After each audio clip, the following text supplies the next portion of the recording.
Currently, we have a mass object associated with reference planes. If the reference planes would move, the mass object would move along with those reference planes. Now, what makes those reference planes move are dimensions. And then once those dimensions get changed, then the entire cube will adjust in size based off of the dimensions.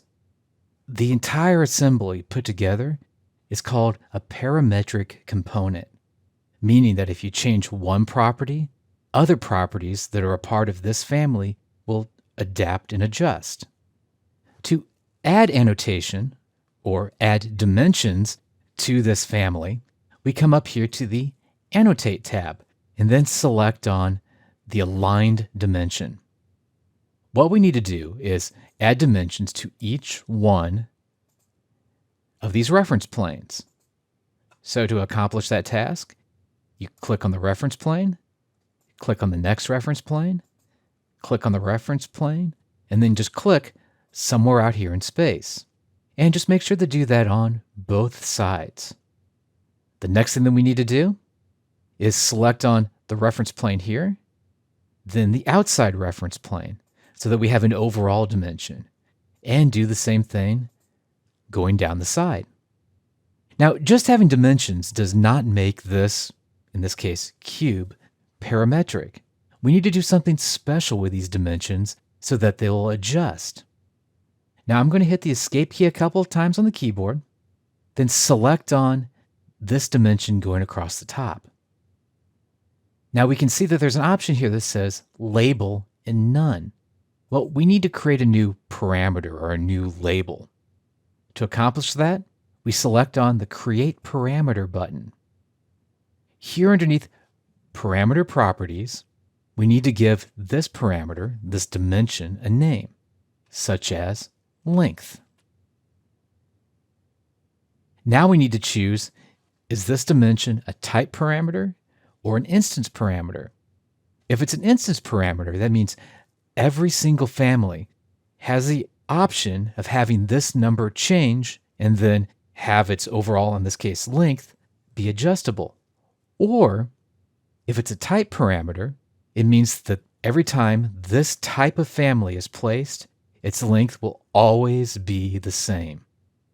For the length, let's leave it as a type parameter, so its length will always be the same every time we place this family. Then click on OK. For the dimension coming down the side, we want to do the same thing. Come up, select on Create Parameter. This first parameter was length, so I want this parameter to be width. I'll also have it be a type parameter. Click on OK. The next thing that we need to do is always have this object always be centered where this little X is at. Now, what's interesting is that when you have this line and this line crossing each other, it means that this is the insertion point of this family if you would put it inside of a project. So let's select on this dimension string and then click on this equal sign that shows up.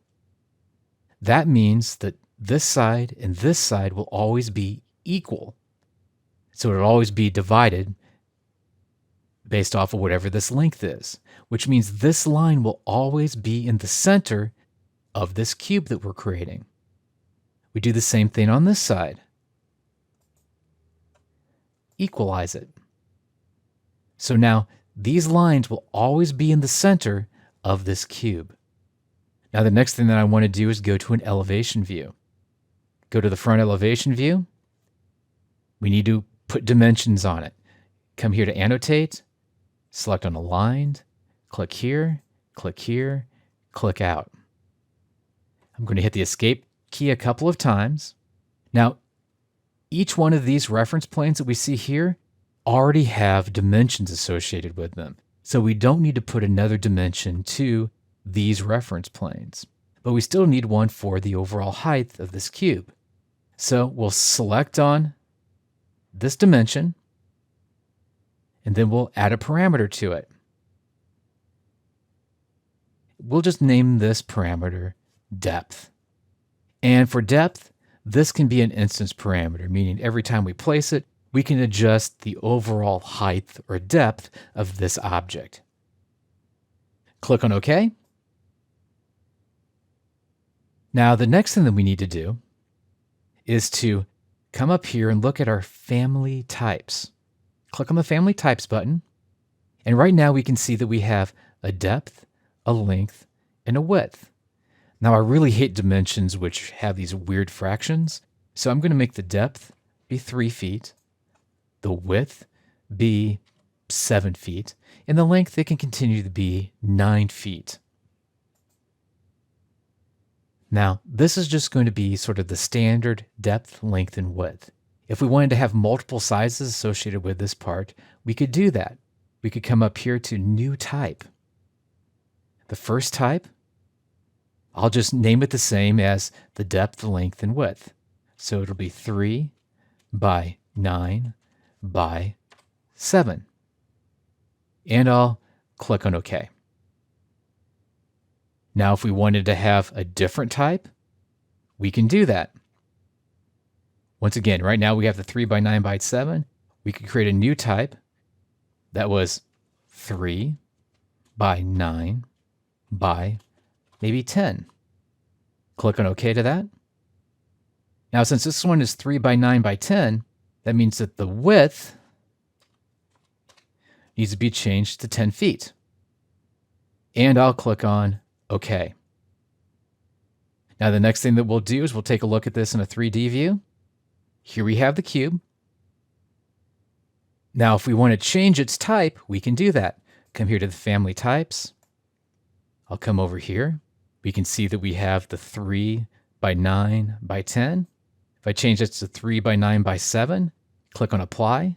Notice how the cube overall adjusts its dimensions. And the reason why it adjusts in this direction and this direction is that it's been told to always be centered on its insertion point. And that insertion point, if we go back to the floor plan reference level, is where these two lines cross each other. Which means that if we come back to the Family Types button and then change it from the 3 by 9 by 10 and then click on Apply, notice the center always stays in the same spot, but then the overall width can always be adjusted. So by adding dimensions and then parameters to your reference planes, it can then adjust the overall dimensions of whatever object you've created.